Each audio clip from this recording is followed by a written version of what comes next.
Assalamualaikum warahmatullahi wabarakatuh. Waalaikumsalam warahmatullahi wabarakatuh. Bismillahirrahmanirrahim. Alhamdulillahi rabbil alamin. Wassalatu wassalamu ala ashrafil anbiya'i wal mursalin, Sayyidina wa maulana Muhammadin wa ala alihi wa ashabihi al-mujahidin at-tahirin, amma ba'du. Saudara-saudara kaum muslimin rahimakumullah, pada pertemuan kita kali ini kita akan membicarakan masalah yang berkenaan dengan khitan. Sebagai yang kita maklum bahwa khitan bukan merupakan syariat baru.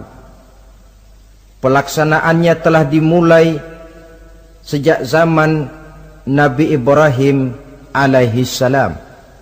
Dijelaskan dalam ayat 124 surah Al-Baqarah, wa izibtala Ibrahim rabbuhu bikalimatin fa'atammahun. Dan ingatlah ketika Allah mencoba menguji Nabi Ibrahim dengan beberapa kalimat, maka dilaksanakannya itu dengan sebaik-baiknya. Allah menguji Nabi Ibrahim dengan beberapa kalimat. Kalimat di sini maksudnya adalah perintah dan larangan. Allah menguji Nabi Ibrahim untuk melaksanakan beberapa perintah, menjauhi beberapa larangan, yang seluruhnya dilaksanakan dengan sebaik-baiknya. Kalau kita buka sejarah, akan kita lihat bahwa memang kehidupan Nabi Ibrahim penuh dengan tamsil-tamsil yang tentu merupakan hikmah buat kita sekarang ini. Oleh sebab itu, para ulama berbeda pendapat tentang perintah yang ada di dalam ayat 124 ini.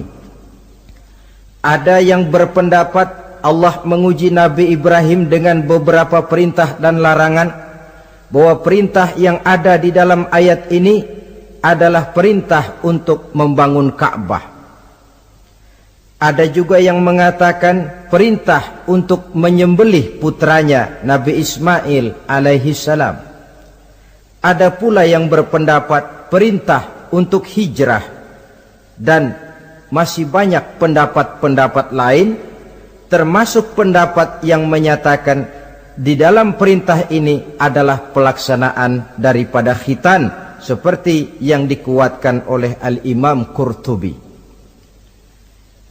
Kesimpulannya adalah seperti yang dijelaskan oleh Al-Imamul Jalil Al-Hafiz Imaduddin Abil Fida Ismail Ibn Kathir di dalam tafsir Ibnu Kathirnya. Beliau mengutip pendapat Abu Ja'far bin Jarir, di mana beliau berkata, annahu yajuzu ayyakunal muradu bil kalimat jami'u ma dzukira wa jaizun ayyakuna ba'du dzalik wala yajuzul jazmu bi syai'in minha annahul muradu 'ala ta'yin illa bi hadisin aw ijma'in.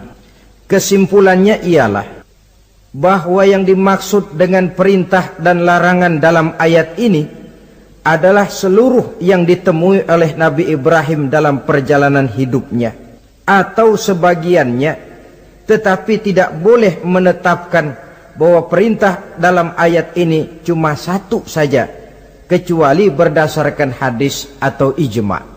Dengan kata lain, termasuklah khitan di dalam kalimat wa izibtala Ibrahim rabbuhu bikalimatin fa'atammahun. Kesimpulannya ialah syariat khitan dimulai oleh Nabi Ibrahim alaihi salam. Ini dari segi sejarahnya.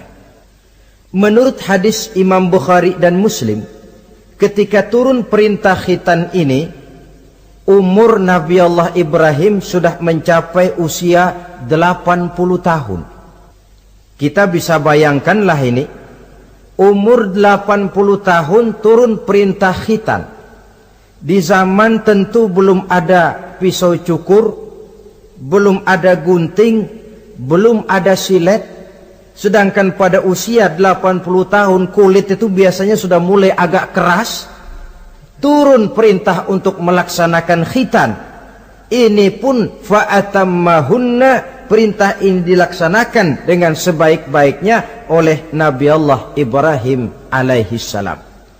Diteruskan syariat ini kemudian oleh putra-putra beliau yang juga menjadi nabi dan rasul, seperti Nabi Ismail, Nabi Ishak, dan terus oleh para nabi-nabi sesudah beliau sampai kepada Nabi kita Muhammad sallallahu alaihi wasallam. Apa sebenarnya hukum daripada pelaksanaan khitan?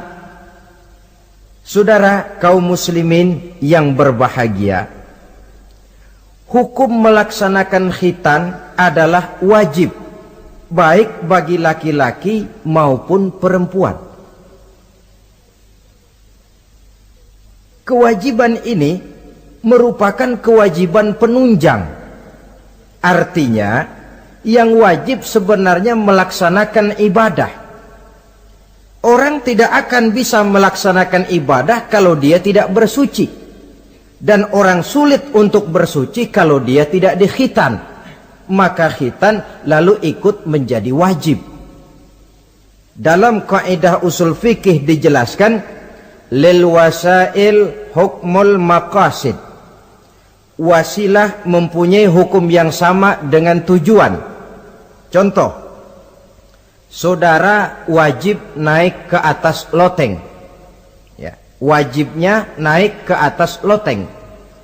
Tapi saudara tidak akan bisa naik ke loteng kalau tidak ada tangga. Maka adanya tangga ikut menjadi wajib. Perintahnya cuma naiklah kamu ke loteng. Tidak ada perintah carilah tangga.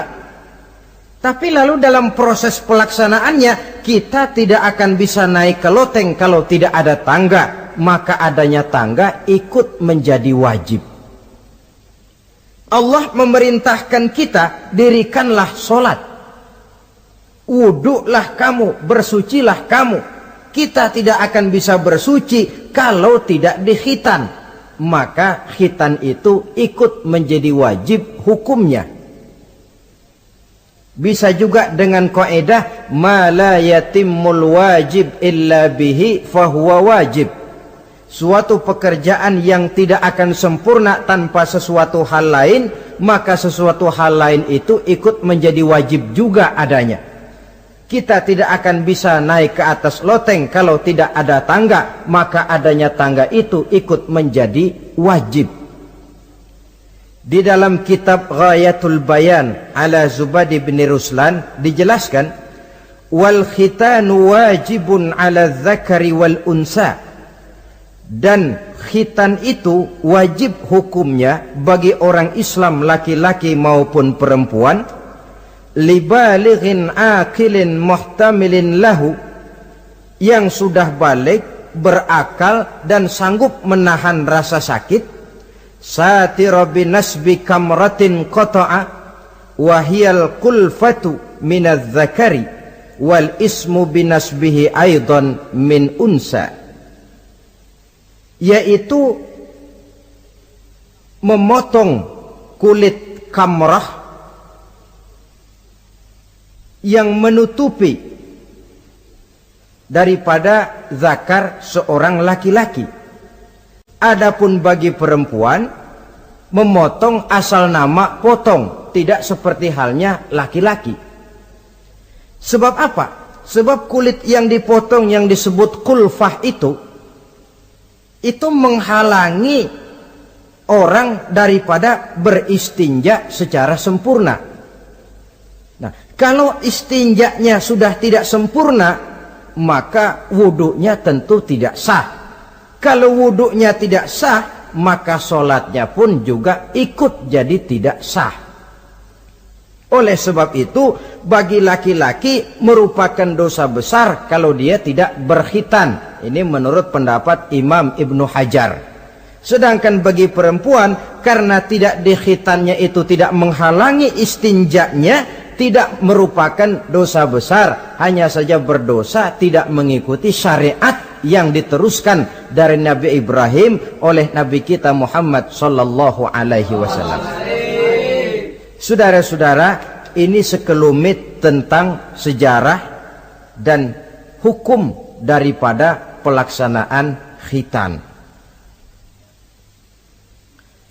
Nah, sekarang kita lanjutkan dengan apa hikmah yang bisa diambil daripada pelaksanaan khitan dalam kerangka pembentukan pribadi muslim. Hikmah yang pertama, kalau setiap muslim ditanya kepengen punya anak macam apa, saya yakin jawabannya pasti sama, kepengen punya anak soleh. Betul apa betul? Betul. Apa ada di sini yang kepengen punya anak jadi garong? Tidak. Saya kira jangankan kita yang insya Allah termasuk orang baik-baik, orang yang tidak baik saja tidak pengen kok anaknya tidak baik. Maling saja tidak pengen anaknya jadi maling. Copet saja tidak kepengen anaknya jadi copet. Dia masih bisa bilang sama anaknya, "Nak, bapakmu sudah kadung jadi maling, kamu jangan nurunin." Itu yang ketahuan malingnya. Maling saja tidak pengen kok anaknya jadi maling, apalagi yang bukan maling.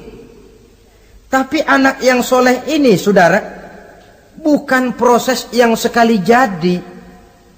Anak soleh tidak akan muncul dengan simsalabim. Anak soleh tidak muncul dengan slogan. Prosesnya sudah diawali oleh pribadi sang calon bapak dan calon ibu daripada anak itu. Itulah sebabnya untuk mendapatkan anak yang soleh ada dua usaha yang harus dilaksanakan. Pertama, usaha zohir, artinya usaha yang kelihatan oleh pandangan mata. Apa saja yang termasuk usaha zohir ini?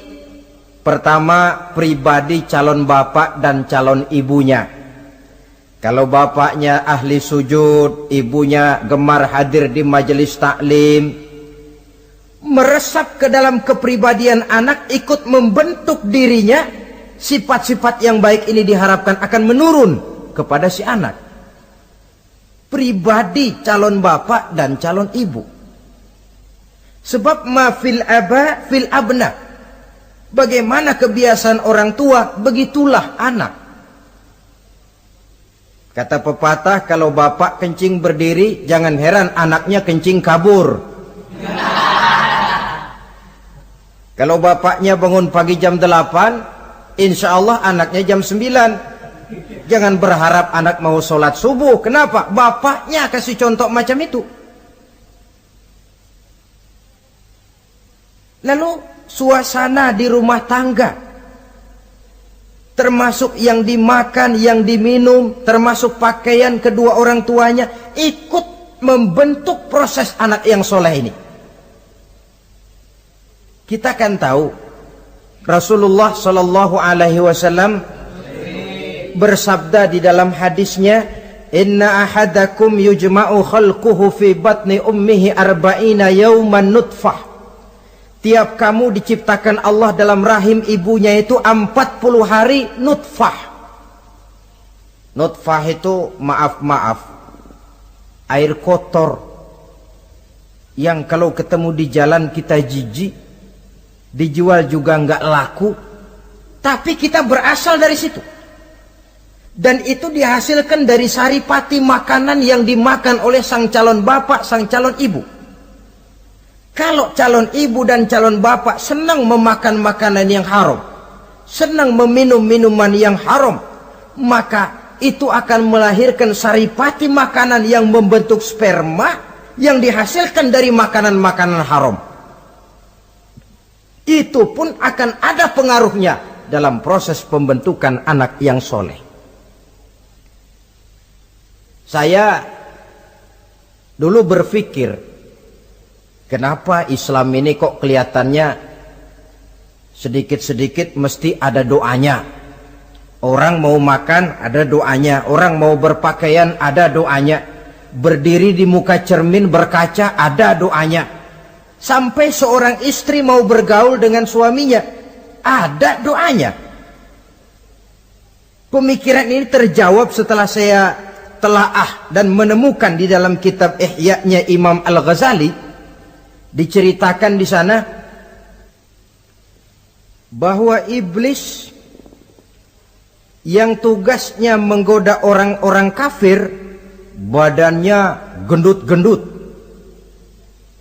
Sedangkan iblis yang tugasnya menggoda orang Islam, badannya kurus, krempeng, ceking kayak morfinis. Satu hari ketemu di jalan, karena satu profesi, ngobrol. Ini iblis yang tugasnya menggoda orang kafir bertanya kepada iblis yang tugasnya menggoda orang Islam, badanmu kenapa kurus macam begitu? Kata yang menggoda orang Islam, bagaimana saya tidak mau kurus? Saya ini ditugaskan menggoda orang-orang Islam. Orang Islam itu kalau dia mau minum, dia baca bismillah. Bismillah racun, saya nggak bisa ikut minum. Dia mau makan, baca bismillah. Bismillah racun lagi, saya nggak bisa ikut makan. Dia mau tidur, tarik selimut, dia baca bismika Allahumma ahya wa amut, racun lagi aja. Saya nggak bisa tidur di selimut, terpaksa tidur di emper, mana keanginan. Dia mau bergaul sama istrinya, dia baca Allahumma jannibna syaitan wa jannibi syaitan fima razaqtana. Racun lagi, saya nggak bisa bantuin, cuma ngeliatin dari jauhan. Bagaimana nggak kurus makan hati?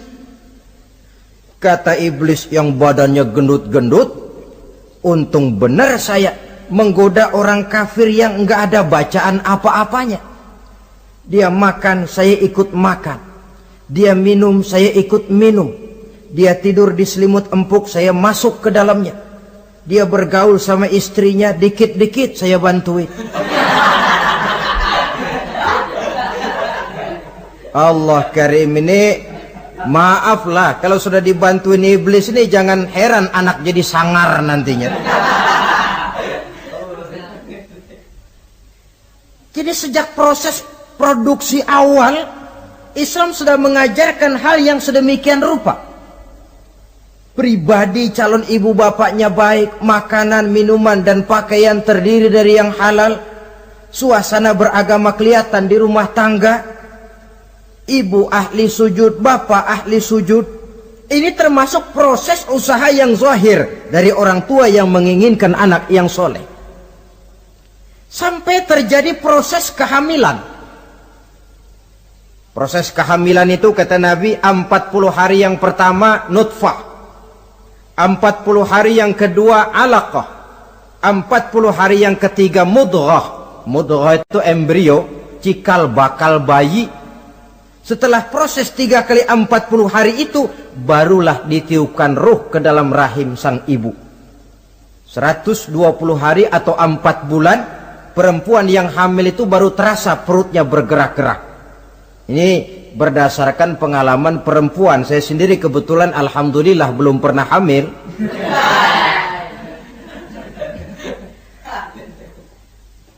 Saudara-saudara, sampai usia kehamilan itu 7 bulan, ada tradisi yang disebut 7 bulanan. Itu tradisi dilaksanakan baik, tidak pun tidak apa-apa.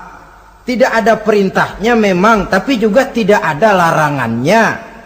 Apalagi berkumpul orang membaca ayat-ayat Al-Quran, memohon doa dan sebagainya. Sebab pada kandungan 7 bulan ini, embrio sudah mengarah kepada bentuk positif dari wujud manusia. Di situ dibacakan surah Yusuf, surah Maryam, surah Tabarak, surah Waqi'ah, tafaul namanya. Mengundang rasa optimis supaya membawa keberkahan kepada pribadi sang calon anak yang nanti akan lahir ini. Tapi jangan lupa orang tuanya mulai dengan soleh dulu. Jangan orang tuanya nggak mau sujud, nggak mau ibadah, istrinya hamil dibacain surah Yusuf supaya anaknya cakep kayak Nabi Yusuf. Begitu keluar anaknya kepalanya segi 4 kayak kaleng kerupuk. Apa surah Yusuf yang salah? Tentu saja orang tuanya yang tidak memulai kesolehan itu sendiri. Lalu usia kandungan 7 bulan ke atas, sang calon bapak mulai membantu-bantu istrinya. Kalau malam diusapi perut istrinya yang sedang hamil berat itu, sambil dibacakan surah Al-Insyirah, ya ngusap-ngusap sayang bukan ngusap gemes. Alam nashrah laka sadrak wa wada'na anka wizrak allazi anqadha dhahrak, supaya Allah memberikan keringanan kepada kehamilan istrinya sampai kepada proses kelahirannya. Begitu sang jabang bayi brol lahir ke alam ini, sudah dicegat lagi oleh ajaran agama, diazankan. Diriwayatkan oleh Abi Dawud, kana Rasulullah sallallahu alaihi wasallam azana al-Hasan wal Husain fi uzunaihi al-yumna wa aqama fi uzunaihi al-yusra. Adalah Rasul mengazankan cucunya Hasan dan Husain di telinga kanan, mengkomatkan di telinga kiri. Bayi muslim lahir ke dunia dicegat dengan suara azan. Apa sebab? Bayi yang baru lahir ke dunia ini ibarat kaset kosong. Kalau kaset kosong dipakai merekam, daya rekamnya kuat. Maka bayi yang baru lahir ini, sebelum sempat dia dengar cintaku sedalam lautan Atlantik, belum sempat dia dengar gelas-gelas kaca, belum sempat dia dengar tembok derita,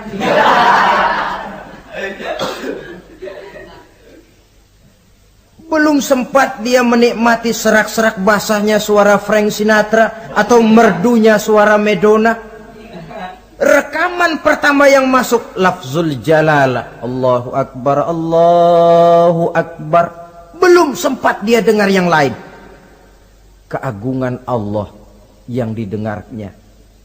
Kaset kosong diisi dengan rekaman pertama berupa lafzul jalalah.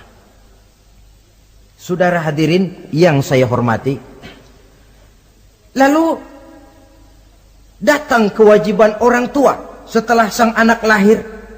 Apa itu? Memberikan nama. Jangan lupa, ini proses pembentukan anak yang soleh. Memberikan nama. Walaupun William Shakespeare pernah bilang, what is a name? Apa sih arti sebuah nama? Cuma nama saja kok. Biar adanya di atas lumpur, kalau memang intan ya tetap intan. Nama itu tidak banyak artinya. Namun pada hakikatnya nama merupakan bagian daripada doa.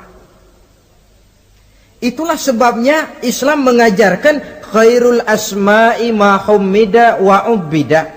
Sebagus-bagus nama yang mengandung pujian atau menggambarkan kehambaan seseorang kepada Tuhan.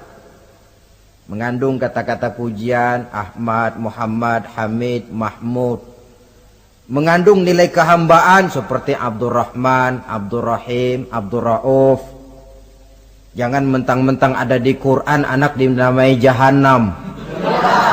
Wah, kenapa Jahannam? Itu kan ada di Quran, Pak. Iya, di Quran, tapi lempengan neraka itu. Sekarang ini saya melihat gejala akibat rasa malu beragama. Kan zaman sekarang kadang ada tuh orang malu mengakui Islamnya. Bertemu teman, Assalamualaikum, malu, minder. Berangkat ngaji bawa Quran, malu, minder, rendah diri. Malu mengakui Islamnya. Termasuk diberikan nama yang berbau-bau Islam ini. Malu katanya, kampungan. Bapaknya kasih nama bagus, Ibrahim. Lantaran pengen nyentrik dia potong Bram. Ibrahim kampungan, Bram aja nih lah. Ah, itu kan cuma nama, Pak. Memang begitu mulanya. Nabi pernah memberikan isyarat, la tattabi'anna sunnana man kana qablakum shibran bi shibrin. Satu saat kau pasti akan mengikuti tingkah laku orang-orang sebelum kamu. Cuma cara kamu ngikuti sedikit-sedikit, sejengkal, sehasta, semeter. Begitu enak kamu ikut-ikutan, sampai yang kamu ikuti masuk ke lubang biawak, kamu pun akan masuk juga ke dalamnya. Mula-mula nama, malu pakai nama Islam. Dari nama pindah ke pakaian. Dari pakaian pindah ke pergaulan. Kalau nama Ibrahim berteman dia dengan Ali, Hamid, Farid, Syauki. Sudah pakai nama Bram, masa Bram temennya soleh nggak nyetel ah. Kalau Bram kan temennya si Blacky. Nah, kalau sudah pindah ke pergaulan, yang saya khawatir pindah agama tidak terasa. Pindah agama tidak lagi terasa. Ini yang kita khawatir. Itulah sebabnya membudayakan nama yang baik ini perlu kita pelihara. Nama sebagian daripada doa. Tatkala orang tua memanggil kita dengan nama yang baik, sudah merupakan doa agar anaknya jadi orang baik-baik. Saudara hadirin yang saya hormati, setelah memberikan nama yang baik, kewajiban berikutnya dari orang tua muslim ialah wa ayyu addibahu, kata Nabi, memberikan pendidikan. Sebab nama yang baik tidak akan banyak menolong kalau tidak diiringi dengan pendidikan. Nama saja Muhammad Mukmin, kerjaan ngadu ayam.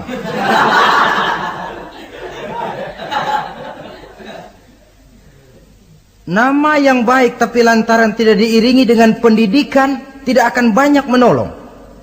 Nah, pendidikan ini dari mana dimulai? Dari rumah tangga. Al-bait madrasatul ula.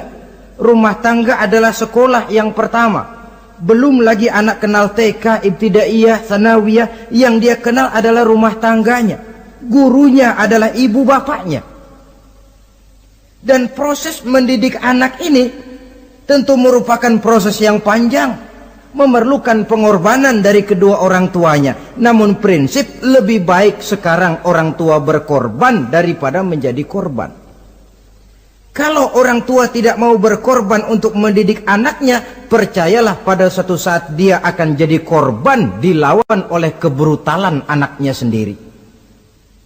Biarlah kita orang-orang tua ini peras keringat banting tulang, pergi pagi pulang sore, kaki jadi kepala, kepala pun jadi kaki, untuk satu cita-cita agar anak-anak kita kelak lebih baik daripada kita sekarang ini. Mendidik, karena kian hari kita dihadapkan dengan kenyataan peledakan penduduk, sulitnya lapangan kerja, persaingan hidup yang makin tajam, sulitnya ekonomi. Kalau anak kita tidak bekali dengan pendidikan, dia akan tersudut di pojok-pojok kehidupan untuk lebih banyak cuma jadi penonton daripada pemain di dalam kegiatan kehidupan ini.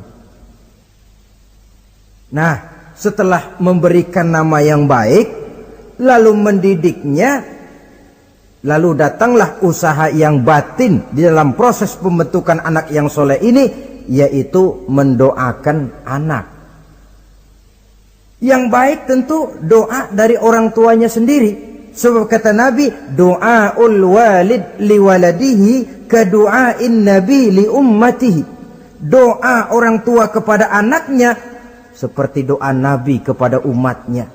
Sebagaimana doa Nabi kepada umatnya tidak ditolak, begitulah doa orang tua kepada anaknya.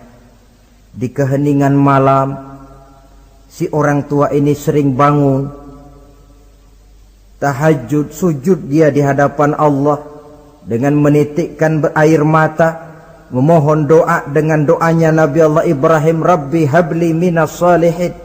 Ya Allah, berikan kiranya saya anak yang soleh. Nabi Ibrahim tidak minta anak pintar. Nabi Ibrahim tidak minta anak yang tampan. Nabi Ibrahim tidak minta anak yang kaya dan punya kedudukan tinggi.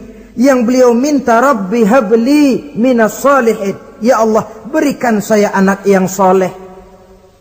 Kelihatan ini ketika beliau punya anak bernama Ismail, lalu turun perintah Allah, hai Ibrahim, potong leher anakmu Ismail.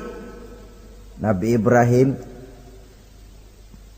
bermusyawarah, Ismail, saya Abah, Allah memerintahkan saya untuk menyembelih leher kamu. Menurut pendapatmu bagaimana, mimpiku ini laksanakan atau tidak? Apa jawab Nabi Ismail? Ini bukti doa anak soleh. Abah, kalau memang itu benar perintah Allah, laksanakan Abah. Ya abati fa'al ma tu'mar, satajiduni insyaallah minas sabirin. Kalau memang itu perintah Allah, Abah, laksanakan, potong leher saya. Anak soleh. Kalau cuma anak pinter tapi nggak soleh, mungkin jawabannya nggak begitu. Nah, bapak disuruh Allah menyembelih leher kamu. Bagaimana nak, laksanakan jangan. Mungkin dia akan jawab, kenapa saya Pak? Bapak aja potong yang udah tuaan.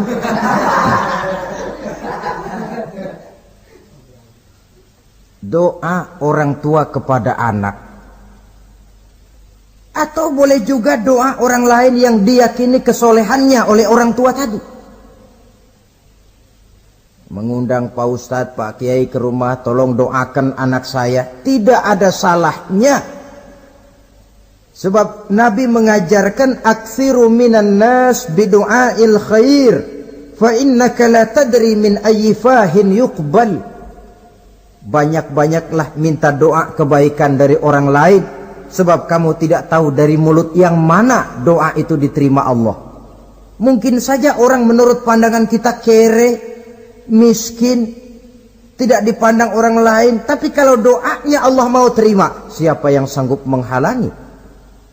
Banyak-banyaklah minta doa kebaikan dari orang lain, sebab tidak seorang pun tahu dari mulut yang mana doa itu akan diterima Allah.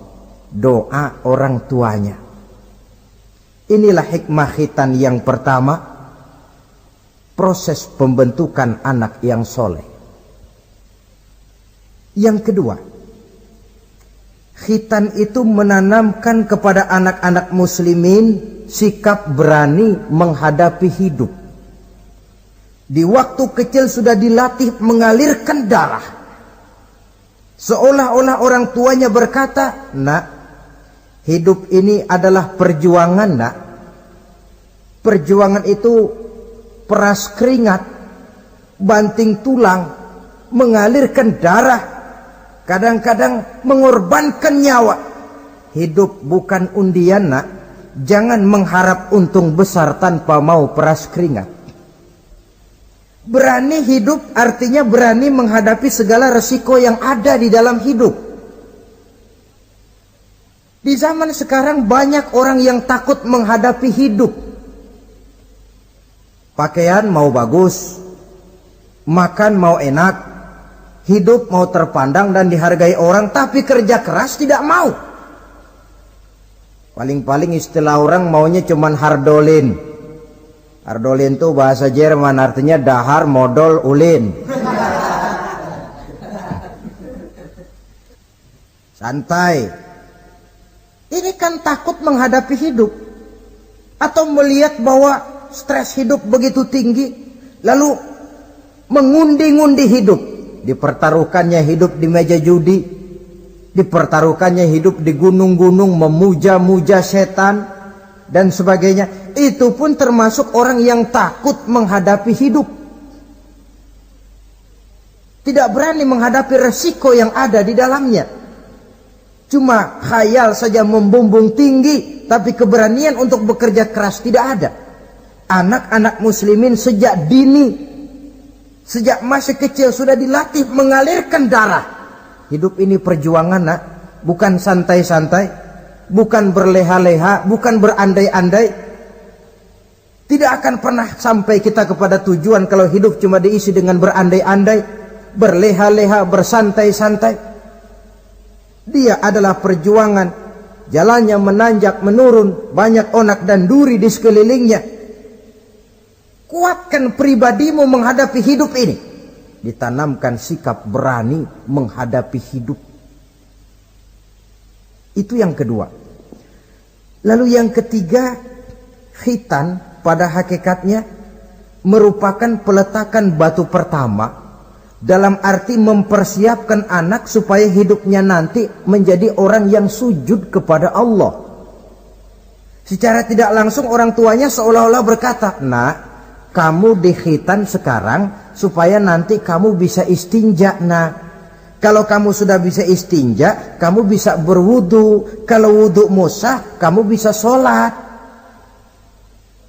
Peletakan batu pertamanya lewat khitan.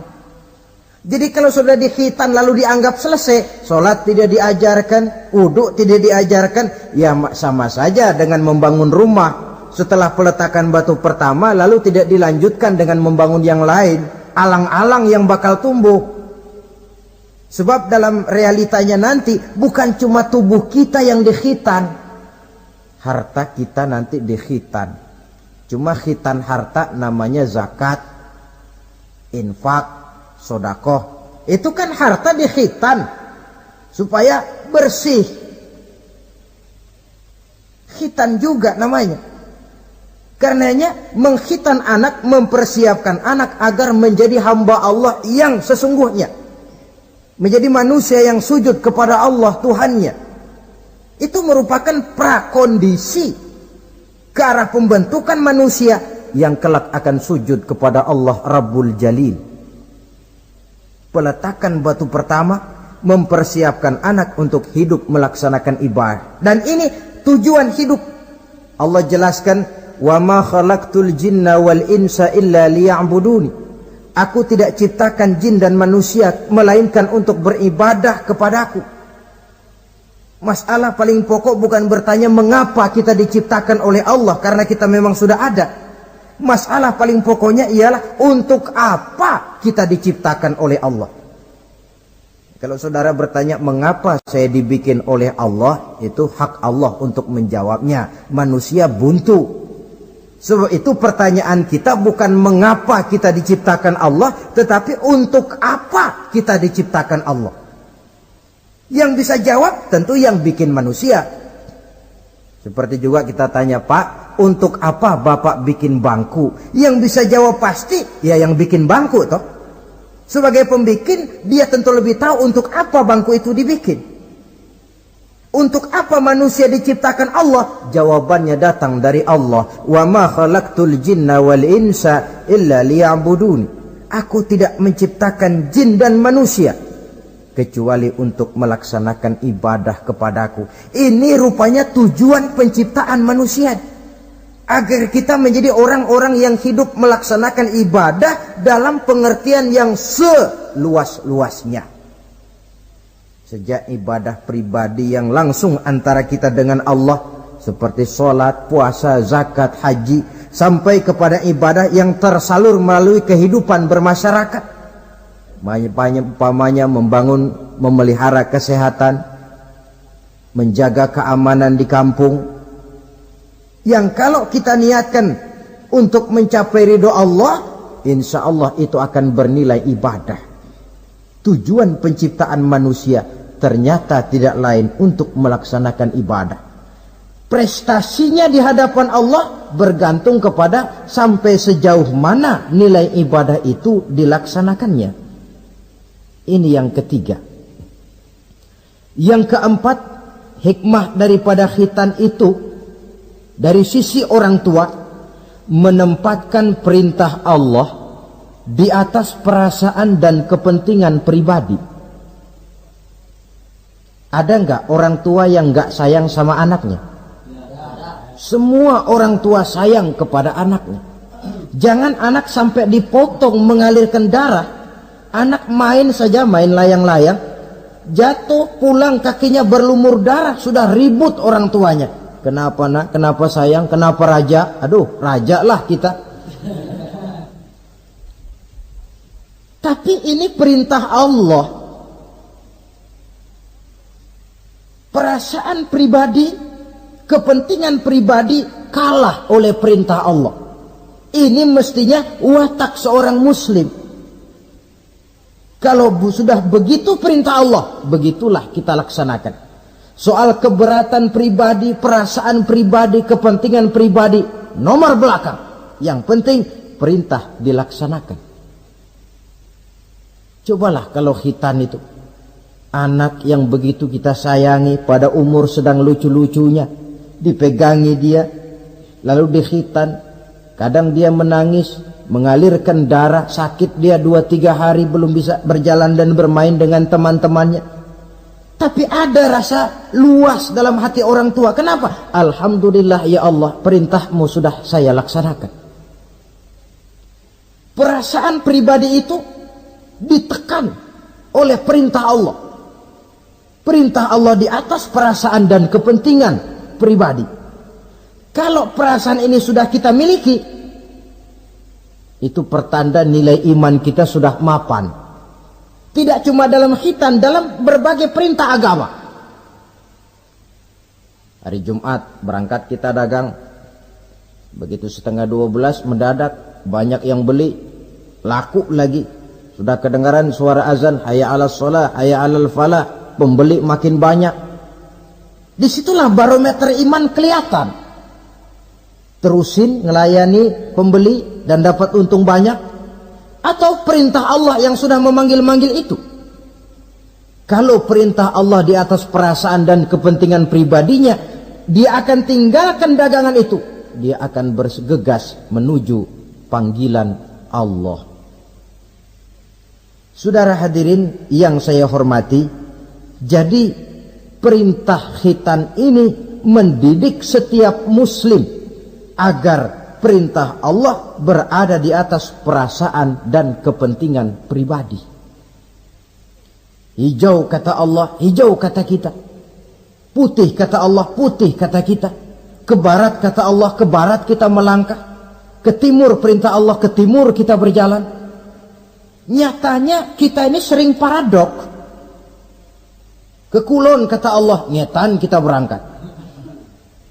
Ngalor perintah Allah, ngidul kita jalan. Putih kata Allah, hijau kita bilang. Paradok. Kenapa? Berpadu segala macam perasaan dan kepentingan dalam kehidupan kita yang kadang mengalahkan kepentingan agama, kadang mengalahkan kepentingan umat, mengalahkan kepentingan orang banyak. Tidak itu yang dididik di dalam pelaksanaan khitan ini. Ini yang keempat. Kemudian yang kelima, dari segi kesehatan, kulit yang dipotong, yang menutupi kulfah itu adalah tempat bersarangnya segala macam kotoran. Membiarkannya mengendap bisa saja menimbulkan kanker kulit. Maka untuk menjaga dan memelihara kesehatan, agama menganjurkan khitan. Di samping tentu ada unsur kepentingan biologis. Ini maaf lah, kalau nanti orang sudah bersuami, sudah beristri, akan terasa manfaatnya khitan. Lain loh yang dikhitan dengan yang tidak itu. Coba saja tanya orang, makan pisang itu yang enak dikupas dulu apa dimakan kulit-kulitnya? Ya mesti tentu yang enak ya dikupas dulu. Kalau kulit-kulitnya juga dimakan, rakus namanya. Belum lagi kemungkinan bisa jadi penyakit. Dari segi kesehatan, dari segi kepentingan biologis, perintah khitan ini kembali manfaatnya buat kehidupan manusia. Itulah sebabnya di dalam An-Nahl ayat 123 Allah Subhanahu wa taala menegaskan, "Tsumma auhayna ilaika an ittabi' millata Ibrahim hanifa wa ma kana minal musyrikin." Kemudian kami wahyukan kepada kamu wahai Muhammad, ikutilah agama Ibrahim yang hanif ini, dan tidaklah ia termasuk daripada golongan orang-orang yang menyekutukan Allah. Artinya syariat khitan ini yang berasal dari sejarah kehidupan Nabi Ibrahim diteruskan oleh syariatnya yang dibawa oleh Nabi kita Muhammad sallallahu alaihi wasallam. Maka kalau ayat menjelaskan inna dina indallahil Islam, agama yang diridhoi Allah itu cuma agama Islam. Islam yang mana? Islam yang dibawa oleh Nabi Adam, diteruskan oleh Nabi Nuh, diteruskan oleh Nabi Ibrahim, diteruskan oleh Nabi Musa, diteruskan oleh Nabi Isa, dan disempurnakan oleh Nabi kita Muhammad sallallahu alaihi wasallam. Karena seluruh rasul yang 25 ini sumbernya sama, Allah. Prinsip ajarannya sama, la ilaha illallah. Cuma syariatnya saja yang agak berbeda, disesuaikan dengan situasi dan kondisi dari umat yang dihadapi oleh rasul itu.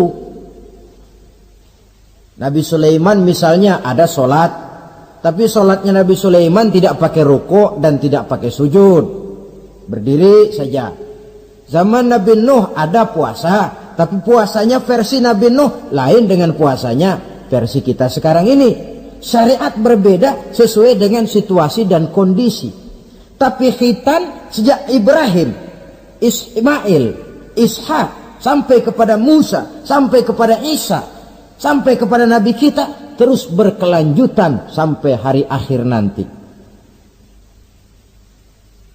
Jadi bukan merupakan syariat baru. Pengukuhannya dalam An-Nahl 123 ini, aku wahyukan kepadamu Muhammad, ikuti agama Ibrahim ini, agama tauhid, yang diantara syariatnya adalah pelaksanaan khitan.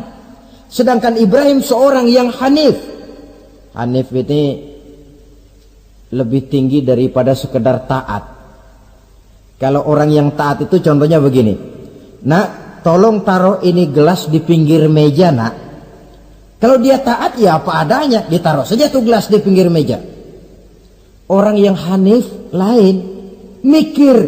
Iya, kalau ditaruh di pinggir kan gampang kesenggol orang, jatuh ke bawah, pecah. Biar diperintah taruh di pinggir, taruh aja di tengah dah, biar aman. Ini hanif namanya. Tingkatan yang lebih tinggi daripada taat. Nabi Ibrahim seorang yang hanif. Tidak ada perintah Allah yang tidak dilaksanakan dengan sebaik-baiknya. Sampai pun perintah memotong anak sendiri. Saya kira kalau perintah macam begini turun kepada orang zaman sekarang, banyak yang bubar jadi orang Islam.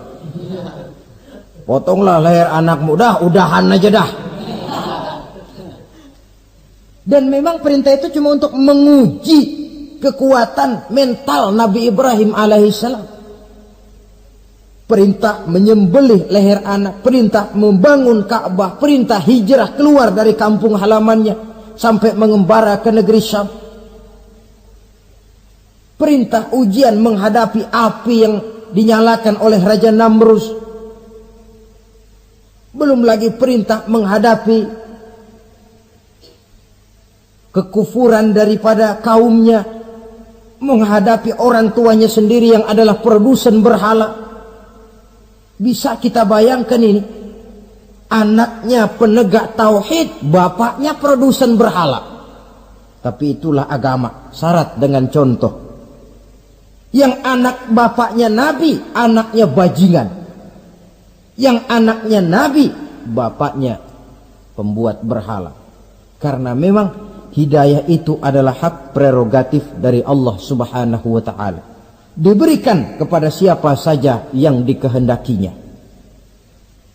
Saudara-saudara kaum muslimin rahimakumullah. Oleh sebab itu saya mengajak kepada seluruh umat Islam, kalau melaksanakan walimatul khitan, mengkhitan anak, boya sudah lewat masanya cuma sekedar diramein dengan layar tancap atau orkes madun. Akan lebih positif kalau diisi dengan dakwah, pengajian, ceramah yang menjelaskan tentang hikmah daripada walimatul khitan ini. Yang ditinjau dari segi apapun, mengadakan pengajian itu lebih menguntungkan, baik pribadi, baik yang mengadakan walimah, baik bagi masyarakat, ketimbang walimah dengan berfoya-foya. Apalagi hadis mengingatkan kita, kata Nabi begini, man sanna sunnatan hasanatan falahu ajruha wa ajru man amila biha. Siapa yang memulai satu kebajikan dia akan mendapat pahala dan pahala dari orang-orang yang mengikuti kebajikan itu. Saudara nyunatin anak, mengadakan pengajian, undang kiai, banyak orang yang hadir, saudara akan dapat pahala dan juga dapat pahala dari seluruh orang yang hadir. 1000 orang yang hadir, 1000 saudara dapat pahala. Sebaliknya kata Nabi, wa man sanna sunnatan sayyi'atan falahu ismuha wa ismu man amila biha. Siapa yang memulai satu kejahatan, dia akan mendapat dosa dan dosa dari seluruh kejahatan yang terjadi pada malam itu. Jadi kalau saudara nyunatin anak, pesta, mengundang apa film, apa orkes, maka seluruh maksiat yang terjadi pada malam itu di tempat itu, saudara ikut dapat dosanya. Kenapa? Sponsornya saudara. Iya, tapi kan saya nggak suruh mereka maksiat, Pak. Betul. Tapi bisanya mereka maksiat kan karena sarana disediakan. Sponsornya itu.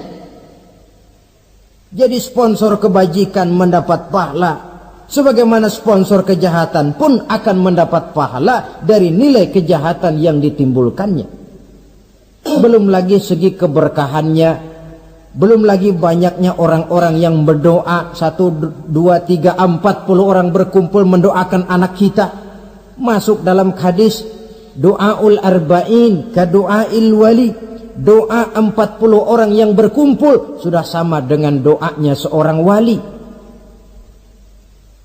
Jangan, inilah yang sering saya istilahkan, kita ini kadang-kadang kontradiksi.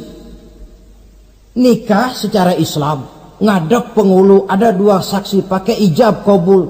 Tapi nanti pestanya secara Nasrani, gaya hidup rumah tangganya gaya Yahudi. Nikahnya, khitannya cara Islam, pestanya gaya Yahudi, pendidikan anaknya cara Nasrani. Akhirnya pribadi anak jadi tidak karu-karuan, terlalu banyak diwarnai. Bukankah Nabi menyatakan kullu mauludin yuladu 'alal fitrah fa abawaihi yuhawwidanihi aw yumajjisanihi aw yunassiranihi aw kama qala. Setiap bayi dilahirkan dalam keadaan suci, bersih. Tidak ada dosa warisan dalam Islam. Tidak ada anak haram jadah dalam Islam. Yang haram jadah itu perbuatan bapak moyangnya itu. Anak lahir suci, bersih, seperti kertas putih. Mau ditulis dengan tinta apa, terserah kedua orang tuanya. Setiap bayi dilahirkan suci, kata Nabi. Orang tuanya yang menjadikan dia Yahudi, menjadikan dia Nasrani, atau menjadikan dia Majusi. Kadang tanpa terasa. Bapaknya Muslim, ibunya Muslimah, tapi anaknya belajar di sekolah Nasrani. Ini kan sudah yunassirani, menasranikan anak. Sekolahnya di sekolah Yahudi, sekolahnya di sekolah Majusi, menjadi pemuji api. Dan anak lebih dari sekedar buah mata belahan hati, dia adalah amanah dari Allah. Gara-gara anak, orang tua bisa sampai ke surga. Pun gara-gara anak, banyak orang tua masuk neraka. Amanah yang disia-siakan akan menjadi beban daripada orang tua itu sendiri.